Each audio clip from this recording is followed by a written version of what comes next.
Hello guys, Techie Rider here. In just, pasensya na kayo sa background. In just a few days, I'll be starting my Philippine Loop Adventure Tour. So I'm prepping up my bike and let me show you what I have done to the bike to ready myself.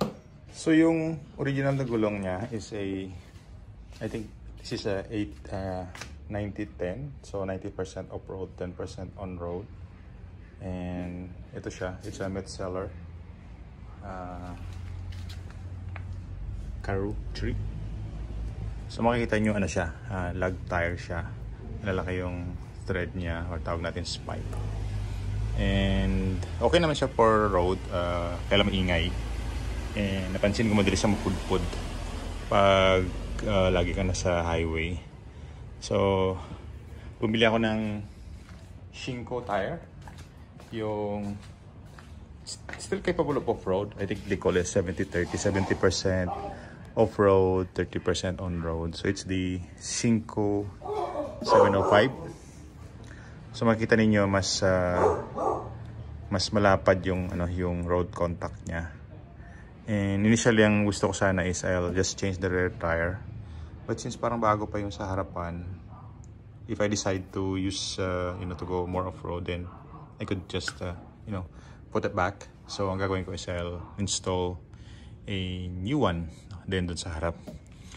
So meron na akong this is a DIY, a side pannier bracket. Ginawa ko yan. Tapos meron na siyang nagpagawa din ako ng crash guard. So up and down, so it's combined na siya. So one piece lang siya. So normally pag bibili ka abroad, hati siya it comes in two piece. So binobolt na siya dito. So this one, nung pinagawa ko is naka-customize siya. Sinukatan pa nila to. They have to weld it while installed on the bike. And it turned out pretty good.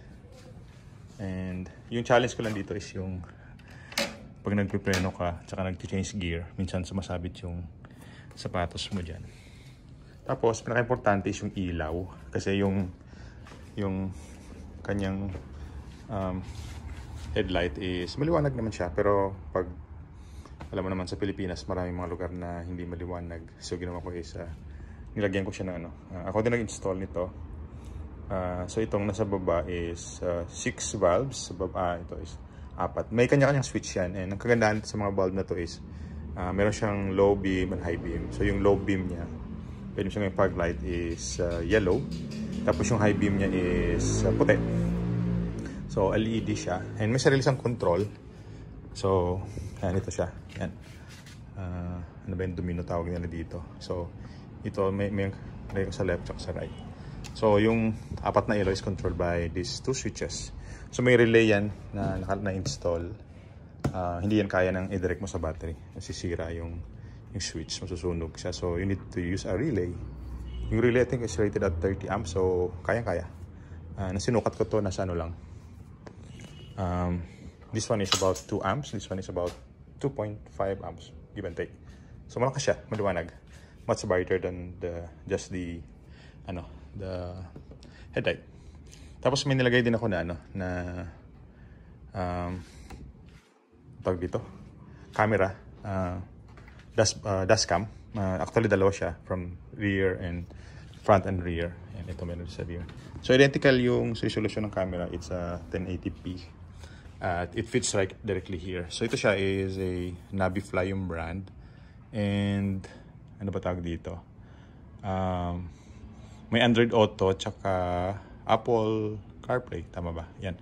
So automatic na siya magko-connect sa phone sa pag sinet mo siya. So it will take about a minute bago siya mag-link. So yeah. So far so good. So lalagyan ko to ng soft bags, dalawa dito. Tapos maglalagay din ako ng saddle, ano ba tawag dito? Yung sabitan dito.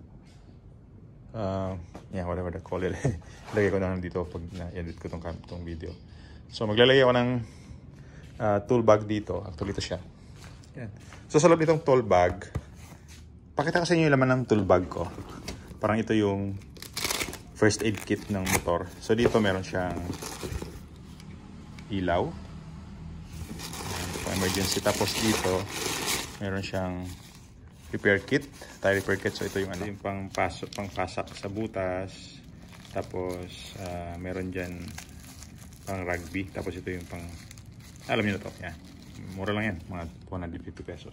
Ayan, tali. Tapos ito, pang jump start yan eh. May kasama yung battery dito. Power bank. At ito rin nagpa-power sa ano, sa compressor. Itong tali na to is gagamitin para ma-secure yung top box doon. Kasi pag mabigat, pag nalubak ka baka masira yung ilalim niya at maputol. So, ito yung air compressor. So, kaya niyang inflate yung mga gulong nun. Ginagamit ko rin ito pang inflate sa kotse. Kaya, no issue there. At ang nagpa-power niyan, ito. Yan. So, jump starter, saka compressor. Saka may ilaw din yan. Yan. Oop. At hindi lang isang raincoat na set. Dalawa yan. Dahil niyayaya ko yung wife ko, pero hindi siya pwede. Tapos, ginawan ko rin ng ano, ng cover yung motor. Same material, iba lang kulay. Yan. Ang isang issue din kasi kapag pinapark mo siya sa mga hotel, halimbawa, ayaw kasi tanggalin na yung mga, halimbawa yung mga gamit yan, sasabit ko na lang. So para hindi siya takaw sa mata, i-cover ko siya. And also, pag umulan, may cover siya, di ba? So yan, maliit din yan, kasi dito. So all of this, kasya dyan. Yan. So yun muna yung ano, papakita ko sa inyo. And then, bukas naman siguro, pakita ko yung iba ko pang mga gamit. So, and then of course, as we progress, is pakita ko sa inyo paano yung final setup nitong motor. So, yeah, Techie Biker here. Yan. Salamat. Just in case you might be wondering bakit na ganyan yan, naka-jack. Ang gawin ko kasi tatanggalin ko yung gulong. So, inangat ko siya. So, nakalambitin yung gulong niyan. So, pwede siyang alisin.